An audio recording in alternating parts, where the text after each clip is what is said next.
Welcome to my channel, where the scariest stories come to life. Before we dive into today's chilling tale, make sure to hit the subscribe button and turn on notifications, so you never miss a story. Now, let's get into the horror.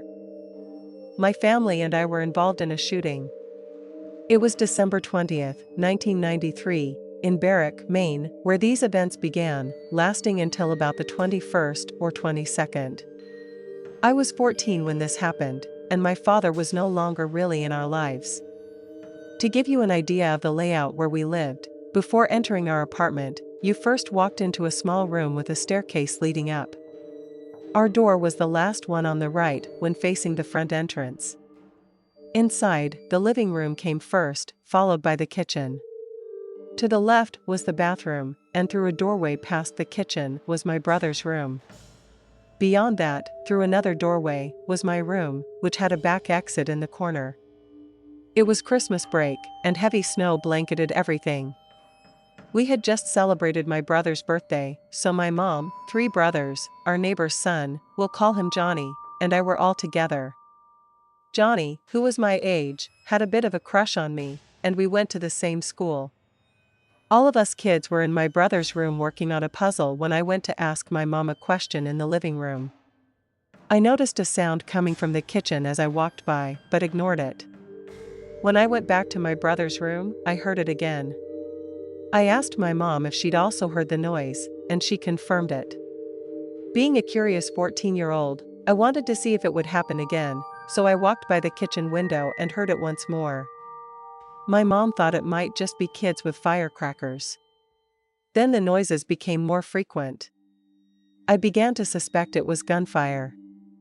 My mom decided to go to her friend's house to use their phone to call the police. She instructed me not to open the door for anyone unless they used her signal knock.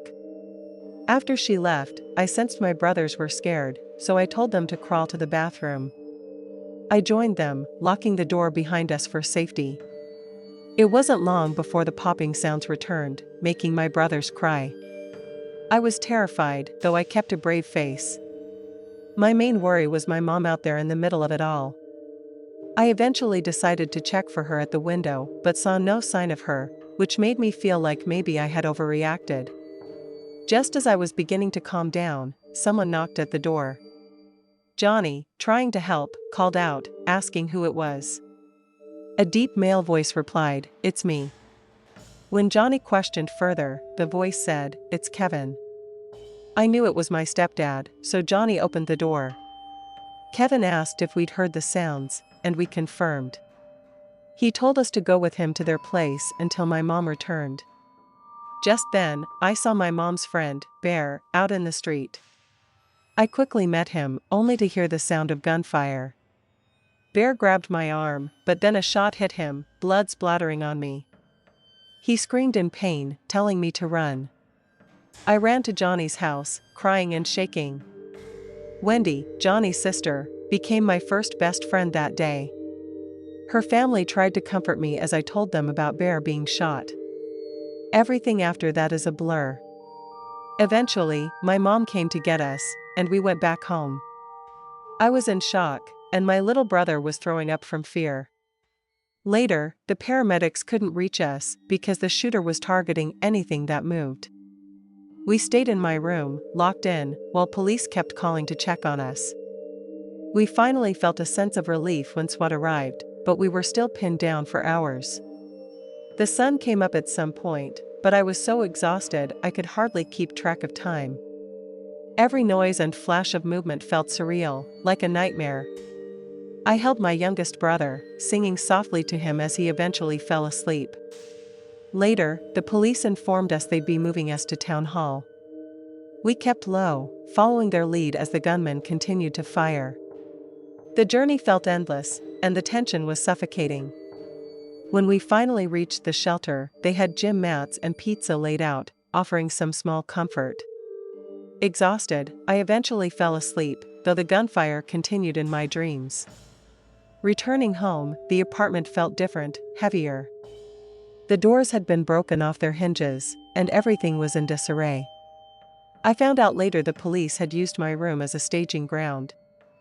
I was filled with a strange anger seeing the mess, though I knew they were only trying to keep us safe. Over time, I learned more about what happened. The shooter, our neighbor across the street, was an ex-military man named Patrick Wood. He was armed with a large cache of weapons and had even dug a tunnel from his house to his shed to restock his ammunition. He was terminally ill and had recently lost his family.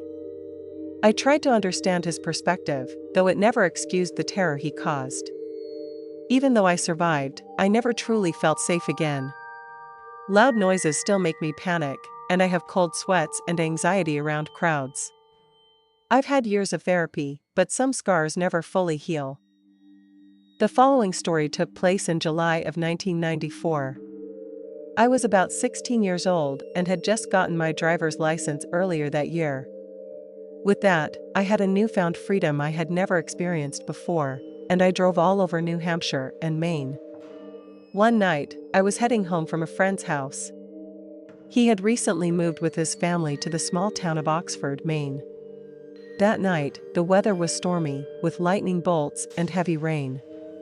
I was driving along Route 26 toward Gray, Maine, when I saw a woman standing in the middle of the road. She was wearing all white and seemed somewhat dazed. I stopped the truck and called out to her, "Hey, ma'am, you all right? You need a lift somewhere?" She walked up to my passenger side and let herself in without so much as a whisper. Her clothes were torn, and she was soaking wet, unsurprising, given the weather. I inquired about getting her to the police or possibly a doctor. She turned slowly to me and said, "I need to go home. My mother's waiting." I asked where she lived, and she told me she lived in Porter, Maine. I smiled and said, "You're in luck. I'm driving home to freedom, that's on my way." She produced the slightest hint of a smile and gave me the address. I put the truck in gear and started driving. As I drove, I started thinking about the address she had given me. I knew Porter fairly well, but I didn't remember a house on the particular road she'd mentioned. However, I kept that to myself, figuring I was just mistaken. The rain was coming down so hard that I was creeping along. We were only going about 15 miles per hour, and were probably just a few miles from Porter. She hadn't said very much. I offered her a cigarette, and she accepted. I went to grab one, and suddenly she looked at me and said, "Thank you for your kindness." I looked back at her and accidentally dropped the box on the truck floor. "You're very welcome," I said, while picking it up, taking my eyes off the road just for a millisecond. When I turned back, I realized I was completely alone. I slammed the brakes and came to a screeching halt, sitting on the side of the dark road. In shock, I lit up a smoke to calm myself down. When I had regained my composure, I put the truck back in drive and was about to leave when I noticed something. The small bridge on the lonely back road I was on was gone. A massive tree had taken it out during the storm. I reported it on my CB radio, on the emergency channel, and they closed the road. Years later, I heard that the ghost of Route 26 had been seen by many others, and had, on occasion, diverted people from untimely tragedy. Regardless of what I saw or who I picked up, I must thank her for saving my life. I had never been a massive believer in the supernatural, but I'm not close-minded either.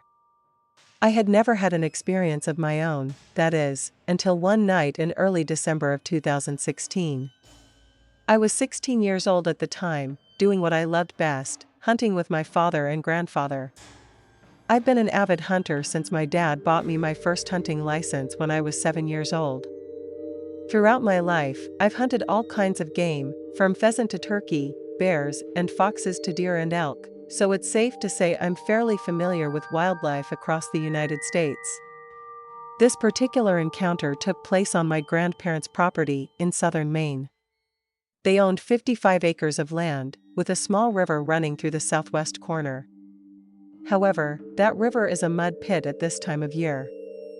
For a bit more detail, the land's topography is very hilly, with steep inclines and deep valleys.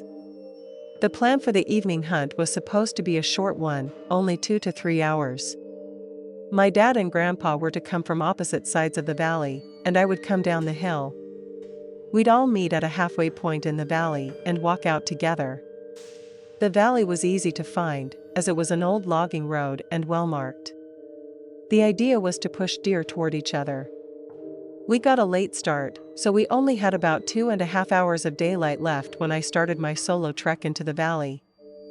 Before starting, I pulled out my phone and looked at the property map.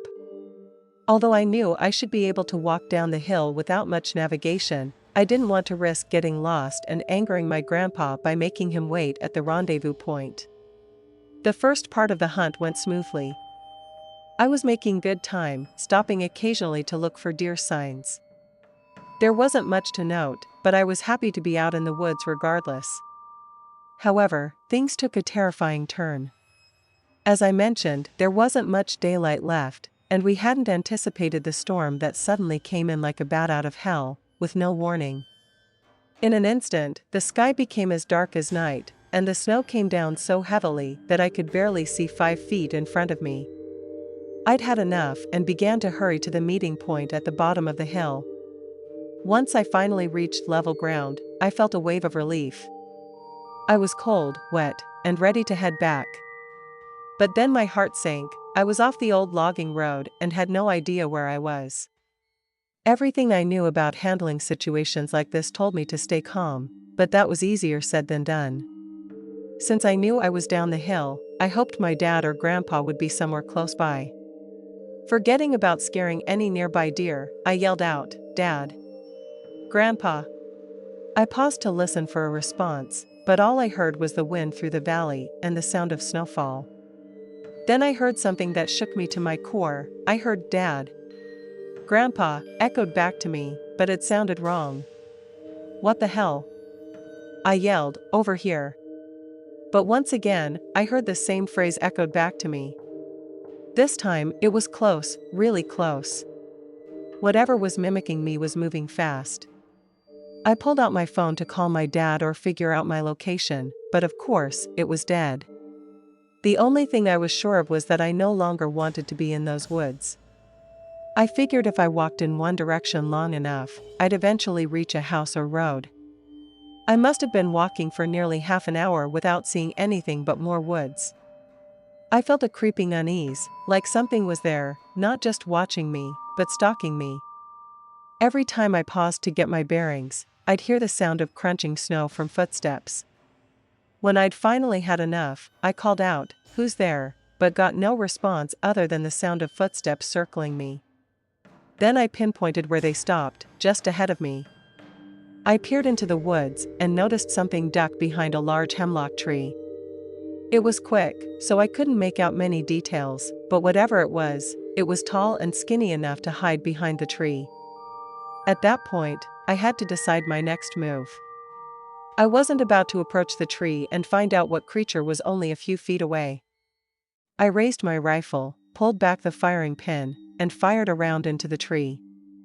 Almost instantly, I heard the thing take off at an incredible speed. Thinking I'd scared it off, I continued walking in the same direction, hoping to reach a road.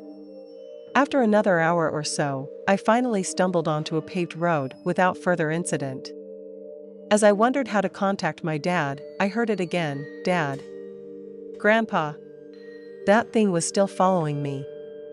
I fired another round into the air, but it didn't seem to faze it. It kept mimicking me, getting closer each time. Finally, just as it sounded almost on top of me, everything went silent. Then I heard a different sound, the rumble of my dad's truck coming down the road. Relief washed over me. I piled into the truck and began telling my dad and grandpa everything. As my dad drove away, I looked back and, through the red glow of the taillights, I saw a tall figure duck behind another tree. To this day, I have no idea what was stalking me in those woods. If anyone has an idea of what I encountered, I'm all ears. Thanks for sticking around till the end. If you enjoyed the story, don't forget to give the video a like and leave a comment with your thoughts. And if you haven't already, hit that subscribe button and turn on notifications so you never miss a terrifying tale. See you in the next one.